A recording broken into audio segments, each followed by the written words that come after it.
भारत निर्वाचन आयोग ने पूर्वोत्तर के 3 राज्य मेघालय, त्रिपुरा और नागालैंड के साथ ही झारखंड के रामगढ़ के उपचुनाव की घोषणा जारी कर दी है। यहाँ 27 फरवरी को मतदान होगा और 2 मार्च को यहाँ चुनाव के परिणाम आ जाएंगे। इस चुनाव में यहाँ मोदी का मैजिक काम करेगा या फिर हेमंत सोरेन का हिम्मत काम आएगा, क्योंकि दोनों ही यहाँ रंग दिखा चुके हैं। जहाँ तक लोकसभा चुनाव की बात है तो लगातार पिछले 2 लोकसभा चुनाव में झारखंड में मोदी का मैजिक ने काम किया है और विपक्षियों को सिर्फ एक ही जगह से जीतने की मोहलत दी है। वहीं अगर 2019 के विधानसभा चुनाव की बात करें तो इसमें हेमंत का हिम्मत काम आया है।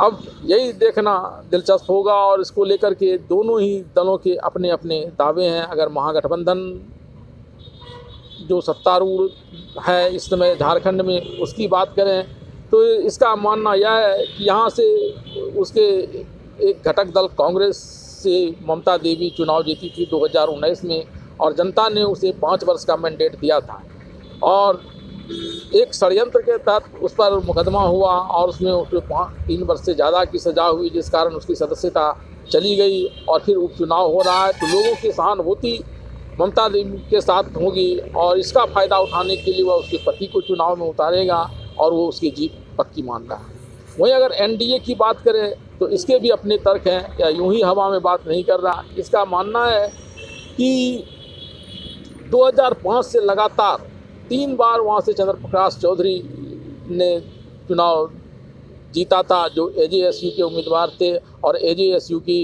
भी एनडीए का एक गठबंधन था। हालांकि 2019 के चुनाव में एजेएसयू और बीजेपी ने अलग अलग रहकर चुनाव लड़ा था और इस कारण एनडीए के जो वोटर हैं उसमें बिखराव आया और इसके कारण कांग्रेस की ममता देवी वहाँ से 2019 में जीत पाई थी, वरना पहले लगातार 3 बार एनडीए वहाँ से जीता था एजेएसयू के चंद्रप्रकाश चौधरी के रूप में।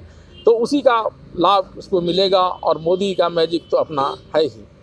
हालांकि दोनों ही के दावे को ट्रेंड के सहारे जानने का प्रयास किया जाए कि झारखंड में जीत का ट्रेंड क्या रहा है उपचुनाव का, तो यहाँ अब तक के 4 उपचुनाव हुए हैं 2019 में जब से हेमंत सोरेन ने सत्ता संभाला है और चारों में ही सत्तारूढ़ महागठबंधन की जीत हुई है, जिसमें बेरमो माड़र से कांग्रेस और दुमका और मधुपुर से झारखंड मुक्ति मोर्चा ने चुनाव जीता है और लगा इन चारों ही उपचुनाव में भारतीय जनता पार्टी को हार का सामना करना पड़ा है।